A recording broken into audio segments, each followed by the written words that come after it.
Hi, it's Tim Hagen from Progress Coaching, and welcome to another episode of Coaching Conversations. And I wanted to make you aware of something very cool that we're doing on a subscription basis, and we'll put a link in each one of our episodes. But every Wednesday, we're going to be doing what we call an audio podcast workshop. That workshop will be roughly about 14 to maybe 20 minutes per episode, with each month having a theme from a coaching model, using feedback strategically, to coaching self-awareness, and so on. So if you could, look in the body or in the content description of each episode, and you will see a link where you can join this subscription. These are literally 4 workshops every month, teaching specific strategies to address a particular area of workplace coaching, as it relates, again, to things like awareness, motivation, teamwork, and what have you. Here's the cool thing. It's only $10 per month, and each month you will get a handout that we will follow along with. So we also give you a tool for you to take notes as we go through each episode. We hope you'll check it out. This podcast is titled correctly, the most politically incorrect podcast about leadership. And let me share why I titled it that way. I'm going to use politics as a frame of reference to analyze leadership and the power of conversation in coaching. Now, before I get into the podcast and its content, let me share this with you. I'm a staunch Republican. And recently I was sharing that with someone who was a Democrat. And she said, I can't believe you Trump supporters. And she got volatile and she got upset. She raised her voice with me. And when she got done, I said, I didn't vote for Trump. She goes, yeah, but you said. I go, you never asked me who I voted for. I didn't vote because of my own personal frustration with our government. Doesn't mean I'm right. Doesn't mean I'm wrong. So I'm going to bring up some things that I hope that you can calmly just sit back and reflect on. If you don't agree with my politics, that's okay. That is not the point of this podcast, to present political opinions. It's designed to use politics as a frame of reference to analyze the merits of leadership and conversation. So let's take a recent election in the United States. Let's think about President Trump. Anybody who says he didn't do one good thing for this country, that's a pretty narrow view. Anybody who says everything he did was awesome, that's a pretty narrow view. And it's really based upon our what? Our opinions, what we like, what are our political views. Not everybody's going to be happy. That's the tough thing about leadership. Now, had the election been held before the pandemic crisis, I don't think anyone would argue that he would have had a better chance to win. Personally, I think it would have been a landslide. I think he would have won. It wouldn't have been even close. And then the pandemic crisis hit. COVID, deaths, worldwide turmoil. And all of a sudden, you have a president who comes hard charging, knocks people over, doesn't listen, fires people when he doesn't hear what he likes, takes swift, sometimes conscious, sometimes subconscious, good or bad decisions. But he doesn't really give a lot of thought, at least perception-wise. Now, some people like that leadership. I personally think that he was voted in as president, not because he was the best political candidate. I think he was voted in because people are frustrated with politics. And when COVID hit, the pandemic crisis, he showed very little empathy. Had he gone before the American people and said, you know what? I really misjudged this. I made a mistake. Now, it sounds funny, right? Because this is going to come from a guy who doesn't apologize for anything. Yet, my own personal belief, had he apologized, had he been vulnerable, had he looked into the camera, into the American people's eyes and said, you know what? I misjudged this. This one's on me. We're going to get this right. Now, remember at the start of this, I said I was a staunch Republican. In the prior 2 elections, I did not vote for President Obama due to some political beliefs. Yet, let me be the first one to say this. He would have been absolutely the perfect president for the crisis. He had conversational ability. He was calm. He could literally make you feel calm in the eye of the storm. How do I know that? He inherited the Great Recession from President Bush, and their cabinets had a pretty darn good handoff. He was calm. He was influential. He would have been perfect for this crisis. By the way, again, I did not vote for him. Yet what I loved about his leadership skills is he didn't have to come hard charging. He didn't have to raise his voice. He didn't have to scream. He didn't fire people left and right. Now remember, this is coming from a Republican. Now in the state of Wisconsin where I live, years ago, we had a governor by the name of Governor Walker, who I voted for. I loved some of the things he did. I know I had some friends, especially in the teaching profession, that did not like him due to different beliefs. And I remember they stormed the Capitol. They stormed the Capitol. They were angry. They wanted him to reverse a vote. They wanted him to change his mind. Now let's think about that fork in the road just for a second. Had he changed his mind, what would have happened? He would have succumbed to the pressure. He would have bent to the pressure. People would have gotten what they wanted because they stormed the Capitol. Now, what would we have thought of him as a leader, void of your political affiliation? I love that he stood his ground. I love that he went against the tide because he did what he thought was right. That's what a good leader does. Doesn't mean a good leader is someone we agree with.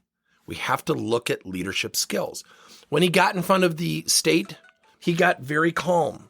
He was very, very calm in his presentation to the state Senate and Assembly. He was calm. Now, the funny thing is, it's probably what did him in on the re-election. He made a really tough decision about their teachers union throughout the state, and he didn't get voted back in. So when you think about leadership in politics, I mean, think about two people vying for the presidency of the United States. And they had to come up with new moderation rules because they went over time, they yelled at each other, they screamed at each other, they didn't listen to each other. Is there any wonder there wasn't any handoff between their presidential cabinets? Is there any wonder that they didn't get along? They literally had to be muted by the narrators. Think about that. Think about if we had narration booths in our workplaces and we had a person there that anytime somebody interrupted, they muted them. That would actually be kind of cool when you think about it. Yet the two people vying for the presidency had to be muted. They raised their voice. So leadership is really in the eye of the beholder. We all have our own beliefs. We all have our own insights of what a good leader is. Yet I go back to the fundamentals of conversational leadership. I want someone who's confident, yet I also want someone who's vulnerable, who says, you know what? That's on me. I made a mistake. President Obama was fantastic at that. Remember, this is coming from a Republican. I want a leader who can look at a group of people and say, you know what? I made a mistake. I miscalculated. Leadership should never have the word perfection in it. Let me share another example. Years ago, I sat in an all-company meeting at one of our client sites, and I'll never forget, the president got up and he said something. I'll never forget it. He said, you know, I think the executive team really miscalculated that. We're adjusting and we're going to get this right, but I think we missed a few things in our assessment. And I forget what the issue was. And I remember looking around the room because I was sitting off to the side. And I'll never forget, people were just nodding. And I just sat there and I said, wow, what he really said to that whole company, about 1,000 people, it's okay to be wrong. It's not okay to admit you're not wrong. I'll never forget it. People nodded. They went up to him. Thanks a lot. The whole premise was to communicate a redirect for the whole organization strategically. You had a president get up there and say, you know what? I made a mistake. Now let's take pro sports. I think it's always funny when coaches or GMs get fired.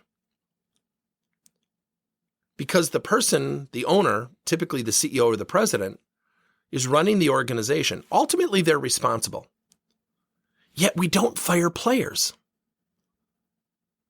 Now, we know that some players don't put out 100% effort all the time. We know some people will kind of coast in a contract year so they don't get injured and miss out on the big contract. Yet coaches get fired.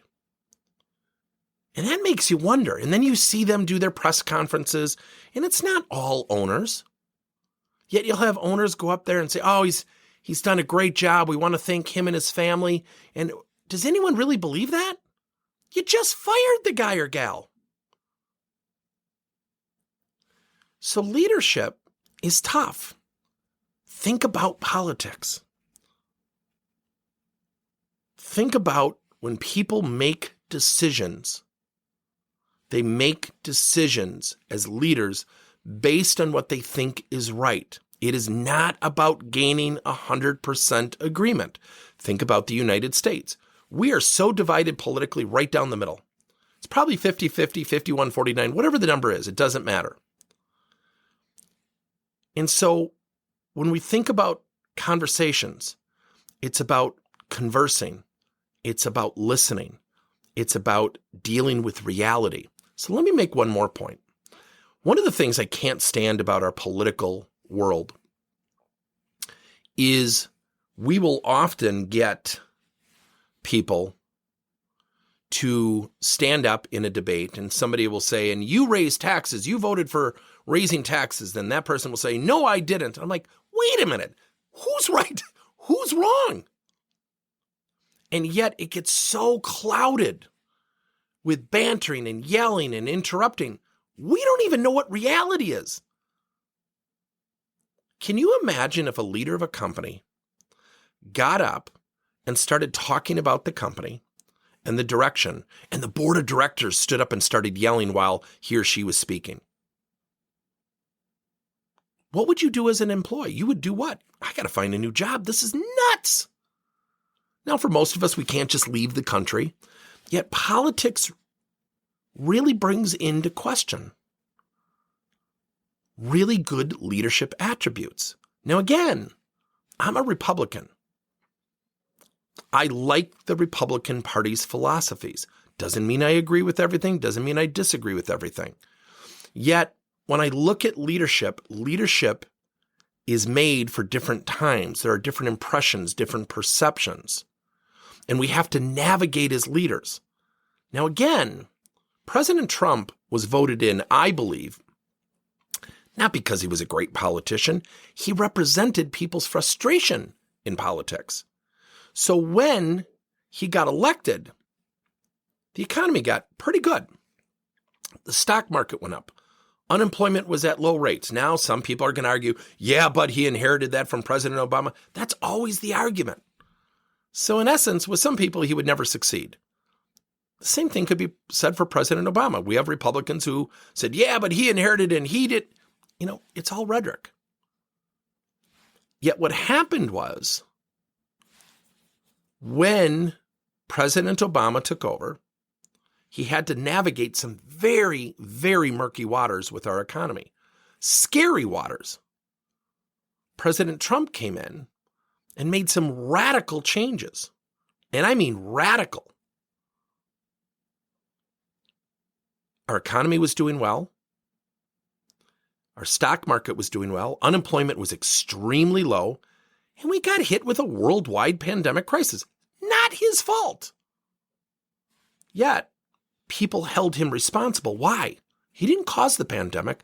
It was because of his inability to speak clearly, talk about a strategy, be vulnerable. And the funniest thing is he said, don't fear the virus, because he had it and he got treated. Not everyone has access to that type of medical care. Now, being married to a physician, my wife said, yeah, I know the treatment he got. This treatment is really, really helping people with COVID. Not everyone has access to it. So it was coined as what? Insensitive, Now, it is amazing a 70-year-old man was on the campaign trail 6 days later. It's amazing. I had COVID. I was down and out for 40 days. Yet, the words he used and the way he conversed with people, and again, I sound like I'm bashing Trump. I'm not. I actually like some of the things he did. There's certainly things I did not like that he did. Yet, did he not get reelected because of his political views? Potentially. Yet every time you heard a Republican talk to a Democrat, the Democratic would always interrupt and say, yeah, but, and they would really illustrate a frustration of the way he talks and the way he treats people, meaning they didn't believe in his leadership. And they're not wrong for that belief. Again, this is coming from a Republican. So leadership is about, I believe, two fundamental things every leader should do. And I just shared this with a group. I think we often hear, and I believe this epitomizes who Donald Trump was as a president. Never look behind you, charge forward, look ahead. And you hear these cliche phrases all the time. Now, I don't agree with that phrase. Here's why. Especially today. What people want from a leader has changed. I think it's evolving politically. I believe a leader should always look over his or her shoulders and look behind them for, number one, are people following me? Number two, are they smiling? That's when you know you've become a good leader of the people. Thank you for listening to another episode of Coaching Conversations by Tim Hagan and Progress Coaching. Now, our company is always coming out with new and innovative solutions to help leaders coach their employees. And recently, we just created a new service called Coach to You, where leaders can pick and choose topics and assign 7 to 21-day programs for employees to learn and, more importantly, apply actions and then reflect and share what they're going to do going forward as a result of the learning. It's called Coach to You. We're literally bringing coaching to your employees. If you're intrigued, we'll have a link in each one of our episodes where you can get more information. And again, thank you so much for listening to another episode.